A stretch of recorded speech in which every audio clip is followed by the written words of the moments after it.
Hey guys, welcome back to Teal House Farm. Yesterday I showed you a video. I was going through my entire cast iron collection, and then I showed you all my different pots and pans and how I use them, and I promised that the next video I would do just a little bit about taking care of them in a really simplified way, because I know that the number one reason people don't cook on cast iron is they're overwhelmed by the care instructions, and a lot of that I feel like is a fault of us homesteaders and other people who use cast iron a lot and talk a lot about our cast iron. Once you start using cast iron, you can get pretty particular about how you like to care for your cast iron, and what that sounds like to people on the outside who don't cook with cast iron is like that this is the most confusing pots and pans you will ever own, and it's way too hard, and then they don't start. And that's not true. The care is actually really simple, and once you have some and you care for them, you'll decide for yourself what some of your preferences are, like what kind of grease you like to use to keep your pans nice and non-stick and well seasoned, things like that. But like the actual care is really simple, and so I'm going to show you 3 different scenarios today, because I've been doing some cooking, and how we clean up the pans after those scenarios, and that should cover anything you need to know. And you'll realize real quick that no matter the scenario, the care is pretty similar. It is obviously different than like your stainless steel, your metal pot and pans. Most other pots and pans people buy because they want to stick them in their dishwasher, right? They want a one-step clean, like cook with it, dishwasher, done. And that's obviously not cast iron. Cast iron is special because you want that seasoning on there, and it's what makes food taste great. It's what makes it non-stick. It's also what makes it good for you. If you didn't know that, cooking on cast iron is actually beneficial to your health, because you get a little bit of iron through the cooking process from the pan, and also it's all non-toxic. We talk about people like the non-stick pans, or those used to be really popular, especially when I was little, and then we discovered that Teflon is actually really bad for you and is getting into food, and it's not necessarily something you want to eat. So cast iron's been around a long time, and it not only benefits your health to cook with it, it's also very simple to cook with it, and it's pretty simple to care for. The downside just is that you can't stick it in your dishwasher, but we don't have a dishwasher anyway, so I don't care. So let me show you the 3 different scenarios and how we're going to clean up the pans after, and it's pretty simple. Scenario 1, I fried pickles and that's what's left. Scenario 2, Ivy made herself an egg for breakfast and that's what's left. Scenario 3, this is a pot that I don't use very often, just for a few special recipes that I have, and so it's been sitting unused for a long time, and it's just a hot mess. It needs to be cleaned up so that next time I want to use it, it's ready to go. Here's what you don't need. Soap. Do not use soap on your cast iron. Soap is meant to get rid of grease. We want our grease. Here's what you do need. You definitely need some sort of either paper towel, and you guys know that we don't have paper towels. I don't like disposable products as much as I can avoid them. So I have just these cut up old receiving blankets, which are like the flannel cotton. They're very soft but very absorbent. So we're gonna use these, and I wash them with our cleaning rags, and they can be used over and over and over and over and over again before they get too greasy. So they last quite a long time before they're just too greasy and dingy to be used. So you need some sort of rag. So paper towel, or this is a great option too. Old t-shirts also work really well. And then I highly recommend, not essentially necessary, but I really highly recommend one of these chainmail dish scrubbers. Sorry, this one's got some gunk in it because I just washed dishes, so don't look too closely. I'll rinse it off before we use it here.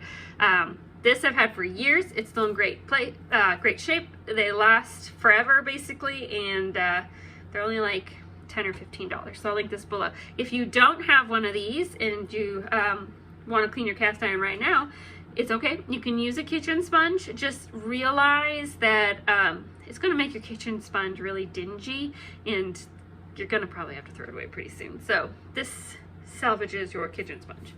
And it also scrubs really well. If for some reason you accidentally burn, or your kids burn something on your cast iron pan, this is gonna get the cleaning power of soap without soap, because we don't want soap. Let's start with the easiest one first.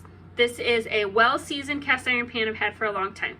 When we talk about seasoning, it just means that the pan has been cleaned and greased and well greased for a long time and is essentially non-stick. The first time you get your pan, it will have instructions about seasoning your pan. It probably says it comes pre-seasoned, most of them do, and then it'll also give you instructions to say before use, follow these steps. Do yourself a favor and follow those steps. And then every time you use your pan, especially at the beginning, make sure you add some sort of grease to your cooking. Butter, olive oil, lard, something. After a while, you'll get such a coating like this guy that nothing will stick to it anymore and you don't need to add stuff every time. Okay, so this is really simple. This is the simplest way to clean cast iron. We don't actually even need water. We just have one of our rags and we're literally just going to wipe out the leftover pieces of eggs. Because this pan is so well seasoned, it literally just wipes out and it's clean and it's nice and greasy for next time and ready to go. All done. Pan number 2 is a little bit more complicated. We've got the oil still in it, and I definitely did not pay close enough attention on my last batch of fried pickles and burned a few crusties to the bottom. So we're gonna need to scrub him. First step is to discard the oil however you want to discard the oil. I'm actually going to save it because we're going to fry some chicken tomorrow.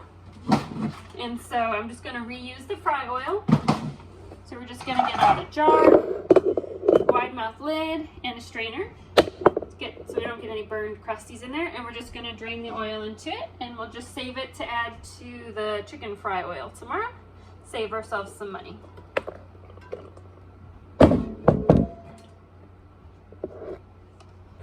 Because I got this guy a little crusty, we're going to go ahead and use our chainmail scrubber. Here he is. And we're going to use some hot water. Remember, no soap. And we're just going to make circular motions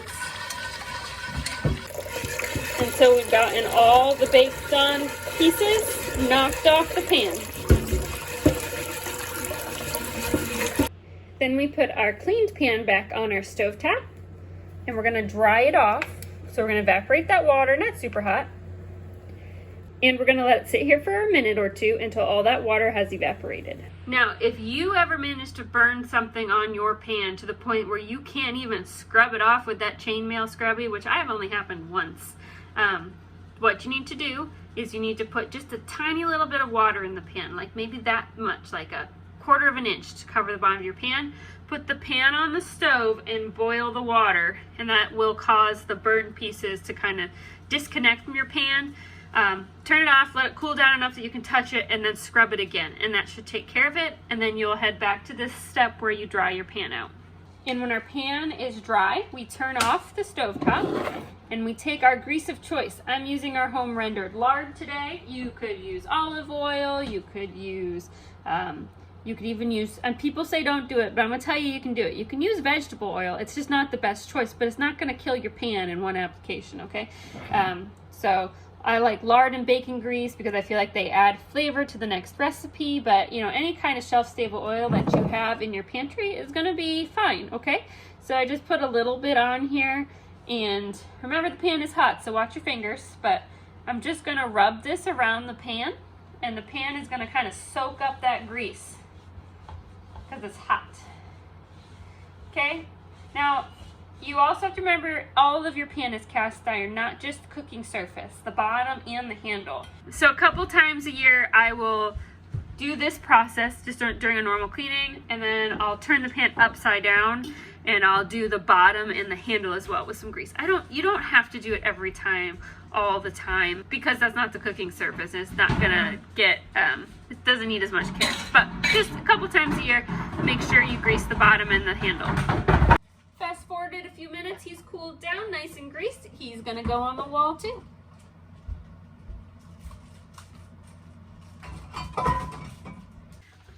Okay, last one is my somewhat neglected pan that's been on the bottom of the cabinet with things stacked on top of it because I don't use it very often. And sometimes when that happens, you get a little bit of rusties on the inside. It just looks dingy.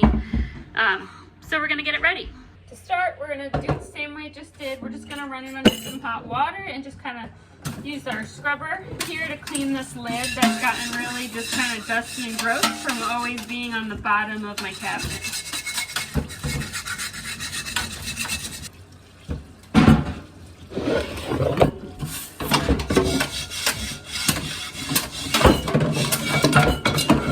The tricky part with this pan and other really big, really heavy pans is they're really too big to be dried off on your stove top. It just would take forever and it'd be hard to get the very top. It's also hard to do the lid. So the best way to do it is to put your oven on really low and sit them in your oven for 5 minutes. So I'm just gonna put the oven on 200 and then slide the pot in and let it sit for 5 minutes. That'll evaporate the water. Obviously don't put the lid on the pot because that will prevent water from evaporating. Now you might be asking, why don't I just dry it off with a rag? Well, because A, it doesn't necessarily get it super duper bone dry, right? And so you could still end up with rust spots. And also the heat helps prepare the pan to receive the seasoning, to receive the oil or the grease that you're gonna put on it to get it ready for the next use. Okay, now we're gonna finish just like we did the other ones with some lard in this case, and we're gonna grease both sides of our pan.